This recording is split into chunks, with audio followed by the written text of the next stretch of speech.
Welcome students.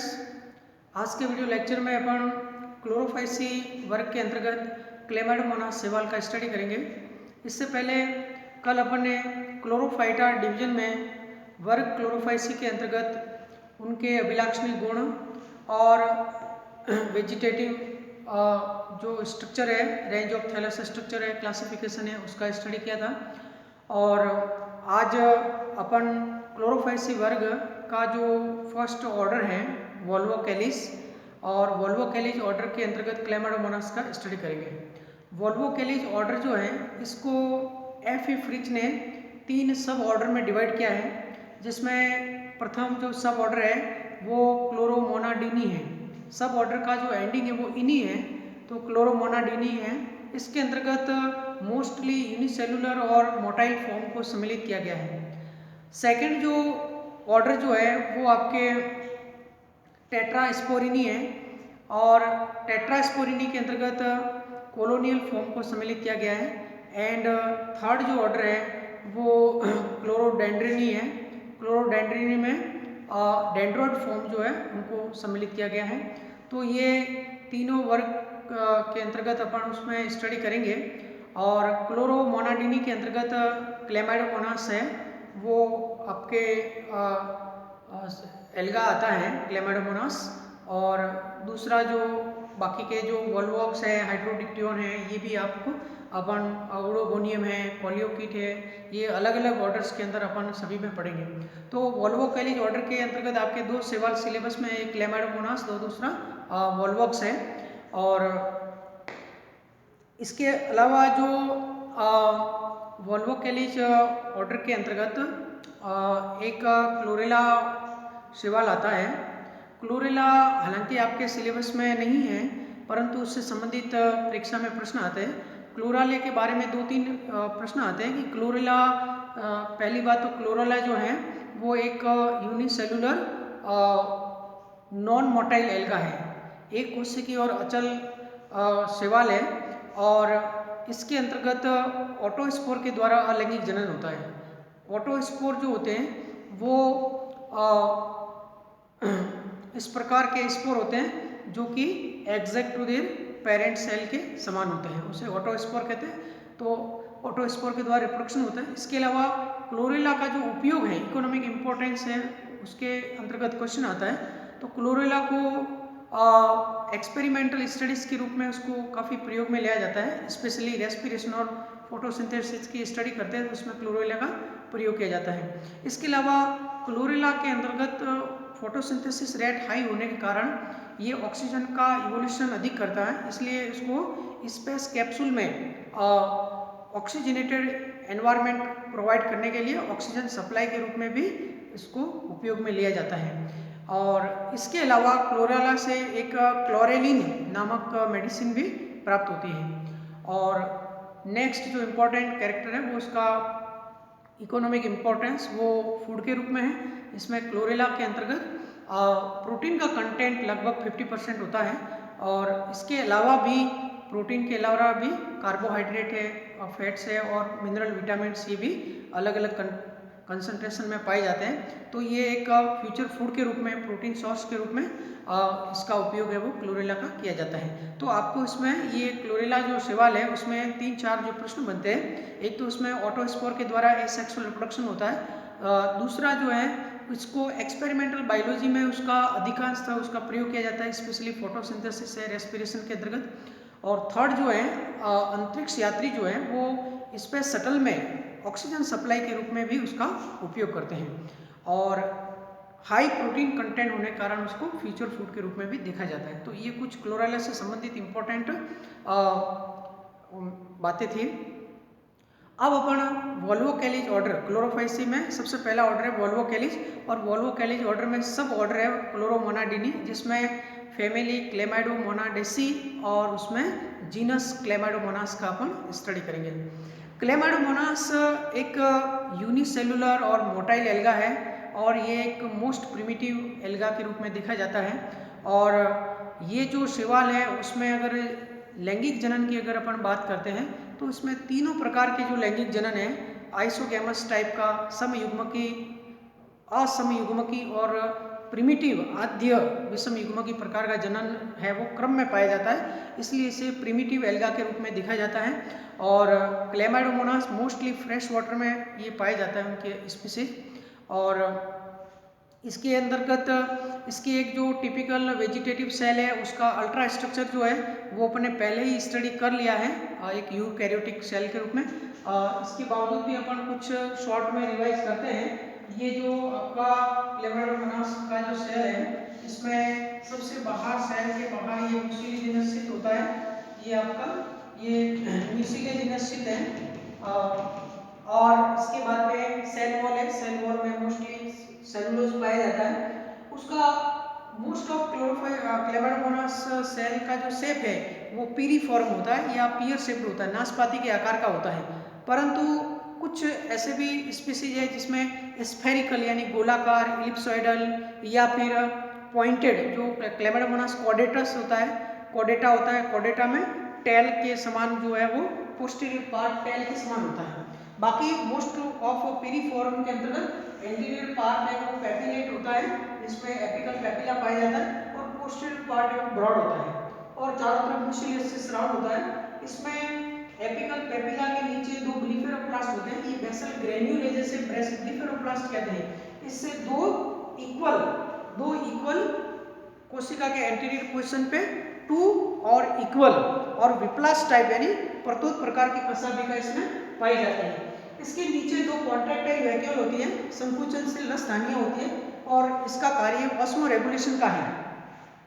इसके अलावा कोशिका के बीच में एक कप के आकार का क्लोरोप्लास्ट पाया जाता है। मोस्ट ऑफ क्लेमाइडोमोनास की स्पीसीज में कप शेप क्लोरोप्लास्ट पाया जाता है, परंतु कुछ स्पीसीज में एच शेप का है या फिर अलग अलग डिस्कॉइड क्लोरोप्लास्ट है या रेटिकुलेटा है, क्लेमाइडोमोना रेटिकुलेटा, उसमें रेटिकुलेट होता है, तो वो दूसरे प्रकार के क्लोरोप्लास्ट पाए जाते हैं। क्लोरोप्लास्ट से एसोसिएटेड पायरेनॉइड होता है जो कि स्टार्च प्लेट से सराउंडेड रहता है। ये प्रोटीनेसिस बॉडी है, इसका कार्य स्टार्च का सिंथेसिस करना है, तो ये पायरेनॉइड, इसमें सिंगल पायरेनॉइड पाया जाता है कप शेप्ड क्लोरोप्लास्ट। एक उसमें कप शेप्ड क्लोरोप्लास्ट है, उसकी थाइलेकॉइड से एसोसिएटेड एक स्ट्रक्चर होती है आई स्पॉट, और जिसे अपन रेड स्टिग्मा के नाम से भी जाना जाता है। इसके बारे में भी आपको हमने पहले बताया है कि स्टिग्मा जो है वो फोटो रिसेप्टर ऑर्गन है और ये फोटोटैक्सिस में हेल्प करता है।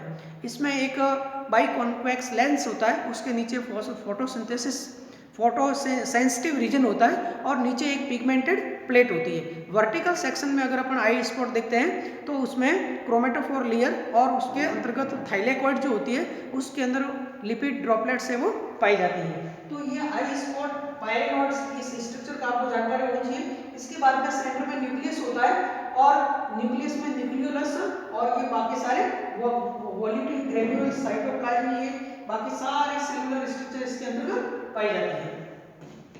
अब इसमें आपको एक चीज और देखनी है जो नई बात है, वो है न्यूरोमोटर एपरेटस। न्यूरोमोटर एपरेटस का मतलब होता है कि क्लेमाइडोमोनास चूंकि यूनिसेलुलर एल्गा है और ये पॉजिटिव फोटोटैक्सिस शो करता है, तो लाइट के प्रति ये पॉजिटिव रेस्पॉन्स देता है। और कैसे देता है ये आपको यहाँ पे देखना है कि इसमें एक न्यूक्लियस और फ्लैजिला से एसोसिएटेड एक कॉम्प्लेक्स न्यूरोमोटर एपरेटस पाया जाता है। ये कप शेप्ड क्लोरोप्लास्ट है और ये उसका केंद्रक है। केंद्रक के अंदर केंद्रिका है, न्यूक्लियोलस है, और केंद्रिका के ऊपर एक ग्रेन्युलर स्ट्रक्चर है, उसे कहते हैं सेंट्रोसोम। सेंट्रोसोम जो होता है, ये सेंट्रोसोम न्यूक्लियस से कुछ फाइब्रिल से ये कोऑर्डिनेट रहता है, उससे जुड़ा हुआ रहता है। अब ये जो दोनों जो विप्लास्ट टाइप का फ्लैजिला है उसका बेसल ग्रेन्यूल जो है ब्लिफेरोप्लास्ट, इस ब्लिफेरोप्लास्ट को जोड़ने वाला एक थ्रेड लाइक हॉरिजॉन्टल स्ट्रक्चर होती है जिसे पैराडेस्मोस कहते हैं। और पैराडेस्मोस फिर सेंट्रोसोम से एक डिसेंडिंग थ्रेड के रूप में जुड़ा रहता है, इसे कहते हैं राइजोप्लास्ट कहते हैं। तो ये देखिए आपके फ्लैजिला में बेसल ग्रेन्यूल, पैराडेस्मोस और राइजोप्लास्ट और सेंट्रोसोम, ये सारा मिलकर के ये फ्लैजिलर मूवमेंट है वो उससे कोऑर्डिनेट होता है। तो यहाँ पे न्यूरोमोटर एपरेटस के 3 पार्ट है, एक आपका ब्लिफेरोप्लास्ट और फ्लैजिला का बेसल भाग है, दूसरा पैराडेस्मोस है और थर्ड जो है वो राइजोप्लास्ट और सेंट्रोसोम है। ये पूरा मिलकर के न्यूरोमोटर एपरेटस बनता है। अब अपन बात करते हैं क्लेमाइडोमोनास की प्रमुख प्रजातियों की। क्लेमाइडोमोनास की जो स्पीसीज आपको याद रखनी है और जो एग्जाम में पूछा जाता है उसके अंतर्गत सबसे पहले अपन कुछ ऐसे स्पीसीज जो है, एक तो कॉमन स्पीसीज जो क्लेमाइडोमोनास की है जिसमें लॉन्जी स्टिग्मा है, एक मूविस आई है और एक रिन हार्डी है। ये कुछ कॉमन स्पीसीज है जो हर एक जगह मिलती है, लेकिन अनयूजुअल हैबिटेट में पाई जाने वाली, विषम परिस्थितियों में पाई जाने वाली क्लेमाइडोमोनास स्पीसीज है जिसके अंतर्गत क्लेमाइडोमोनास निवेलिस आपको याद रखना है। ये इंपॉर्टेंट क्वेश्चन एग्जाम में भी आता है, हमने टेस्ट में भी आपको दिया था। क्लेमाइडोमोनास निवेलिस जो होता है वो मोस्टली पोलर रीजन में या एल्पाइन रीजन में पाया जाता है और ये आइस के अंतर्गत होता है। तो उसमें विषम परिस्थितियों में क्लेमाइडोमोनास निवेलिस में एसेक्सुअल रिप्रोडक्शन है वो एप्लानोस्पोर के द्वारा होता है, जिसे और वो थिक वॉल्ड एप्लानोस्पोर होते हैं, उसको कहते हैं हिप्नोस्पोर, सुसुप्त बीजाणु।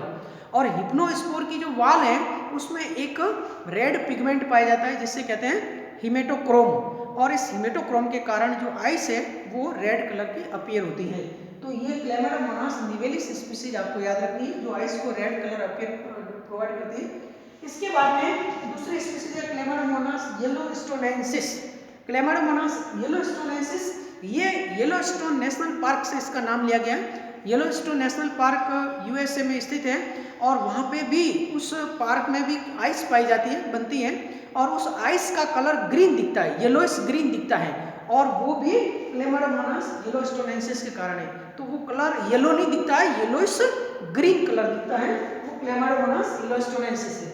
फिर क्लेमाइडोमोनास हेलोफिला और ईरेन बरजाई, हेलोफिला और ईरेन बरजाई ये दोनों प्रजातियां हैं वो सलाइन हैबिटेट में पाई जाती हैं जहाँ सॉल्ट कंसंट्रेशन हाई होती है। और इसके अलावा आपके रिन हार्डी है और यहाँ पे लॉन्जी स्टिग्मा बता दी।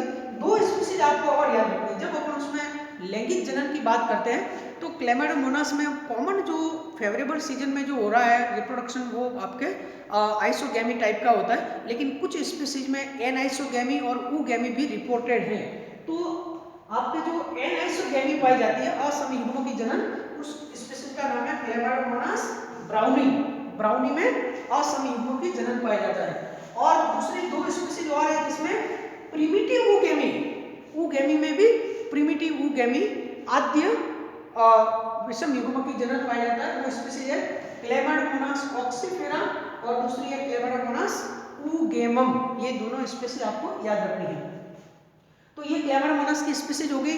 थैलस यानी सेल स्ट्रक्चर हो गया, न्यूरोमोटर एपरेटिस हो गया, और अब अपन उसके अंतर्गत रिप्रोडक्शन की बात करते हैं। क्लेमाइडोमोनास में जनन जो है वो दो प्रकार का होता है।